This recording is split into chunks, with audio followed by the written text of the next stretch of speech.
Next question. Each of the panelists against the motion insists that the beneficiaries of affirmative action have been as successful as any other students in school. You know, if that's the case, should the children of those beneficiaries and the grandchildren of those beneficiaries, since it's been 40 years, should they continue to get the preferences afforded by affirmative action? And if it's not time to end it now, when is the time to end it? Kim Crenshaw. You know, one of the fallacies in this argument is the assumption that socioeconomic disadvantage has completely wiped out the ongoing reality of race disadvantage. Or to put it another way, people think that when we're talking about the black middle class, we're talking about the same thing as the white middle class. People think that sons and daughters of people with a college diploma are going to have the same kind of life circumstances as sons and daughters of white people with diplomas. Nothing can be further from the truth. If anything, the most significant difference between African Americans who are middle class and whites who are middle class is the 10 times the wealth difference between one another. Let me put it another way. Whites who have basically the same income still have between 8 to 10 times more wealth. Now, why is that important? Wealth is associated with everything that makes you competitive. It puts you in communities where you have the better schools. It puts you in healthcare situations where you have better care. It puts you in social networks where you hear more about what material you need to know, what opportunities are available for you. So the reality is that there's a lifetime of difference. But to return to the question, let's narrow the question again. Doctors and lawyers who benefited from these programs, why should their children be beneficiaries of the same program? And my answer is, why shouldn't they be? What do we have to know about the lives of African American middle class to come to the conclusion that perhaps one generation ago they were socioeconomically disadvantaged, but in this generation they're not? In every major statistical finding about the actual life circumstances of African Americans, there are still a range of disadvantages that they face. Now, is it going to be the same level of affirmative action as someone who is truly impoverished? Of course not.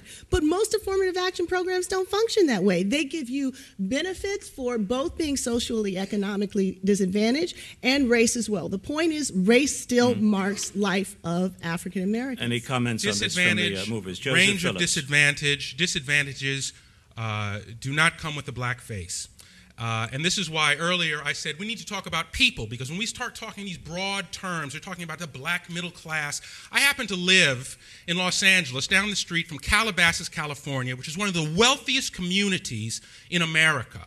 I coach football, and I have black kids on my team with parents who make more money than half of everybody in here added up together. The idea that these children are in need of preferences because they don't have access to the same benefits that their white counterparts is just ridiculous. Because we're not talking about individuals, suddenly we're talking about people generally in terms of their race.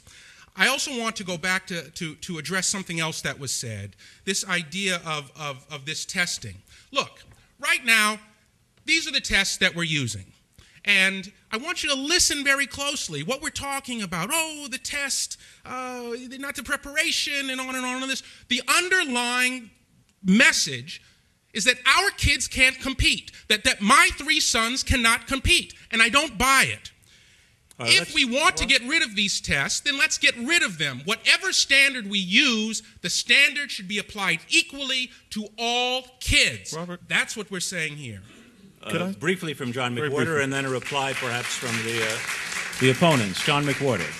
I think that one thing that we are leaving out of the discussion, and you have to bring it in, is that much of the reason that middle-class black kids have trouble with submitting the same kind of file as a white kid would have is a tendency among black teens to say that it is white to do well in school. There's a myth nowadays that has been disproven, and I'd like to try to be as specific as possible here. Pacific is the word I'm using, but here I can't. That's a myth. There are many studies, I've looked at all of them in detail, all of them show, even when they don't think they're showing it, that there is a strong tendency for black kids to tease each other that way. There are reasons for it, but the question is, how does how do racial preference programs address that particular problem, which I think is addressable and is being addressed by things that go on before kids go to college. We can't just leave that out of the discussion because the data is inconvenient, and I think it's absolutely crucial to the things that we're talking about. It's John McWhorter, and we've heard several points made by the supporters of the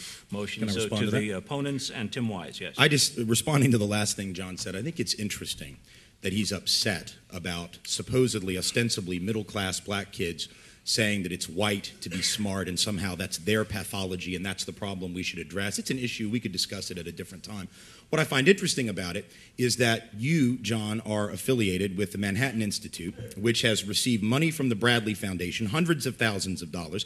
This is a foundation that paid Charles Murray to write The Bell Curve, which is a book that doesn't imply that black people are inferior. It screams it from 40% of its pages. So when you say that black folks say being smart or doing well in school is acting white, the book, The Bell Curve, funded by the same people that fund the organization you work for, basically says the same thing. It says high IQ is white or perhaps Asian, and black folks are genetically defective. I find it disingenuous for you to put the burden of that on black children and not the very wealthy, well-heeled, well-funded white folks who actually print material that says black people are defective, and not one prominent conservative in this country, including the three of you, said anything public when the Bell Curve came out. Not one word, not one prominent conservative. Let's place our attention on those who actually say that white people are smarter and black people are inferior, and you won't hear that from many of us. John McWhorter.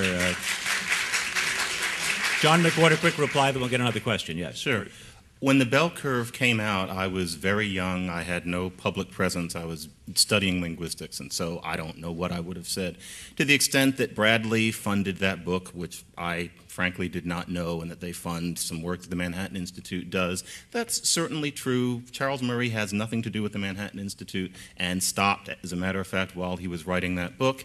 And what I'm funded for doing at the Manhattan Institute is things like working on prisoner reentry programs, et cetera. But what's important is that when I talk about the acting white phenomenon, I'm not saying that it's a pathology. I'm not blaming the black kids for this. This is something that happened as the result of a sequence of socio-historical things that ultimately have their root in racism. Nevertheless, it is there today, and I don't think that it can be denied. And the issue is to treat it and to show black kids that there are different ways to think along those lines.